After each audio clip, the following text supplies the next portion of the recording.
আমি 15 সাল থেকে গেছি, তাইলে এই যে গেলাম এইবারের আরাফার ময়দানে, মানে হজের দিন গরম। হুজুরে বলছে কেমন, আমি আমার 20 বছরে কোনোদিন দেখি, আমিও কোনোদিন দেখিনি এত গরম, এত গরম, এত গরম। বিশ্বাস করেন, তাবুডার থেকে বাইরে দাঁড়াইছি একটু এই আরাফাতের দিন। আরাফাতের দিন মানে হজের দিন, বাহিরে খোলা আকাশের নিচে দাঁড়াইয়া দোয়া করা সুন্নাত, মানে এটা একটা আমল, যে দূর পারবে, বুঝছেন?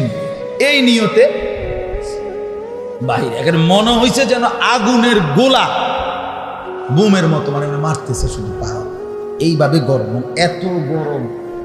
আমি প্রায় বাসায় আসার পরে প্রথম 1 সপ্তাহের উপরে আমার এই মানে তালুতে হাতের, বিশ্বাস করো কোনো সুদ ছিল না, একের কোনো সুদ আসিল না, কি ধরতেছি কি মানে কিছু বুঝতাম না, এমন লাগছে, এত গরম লাগছে।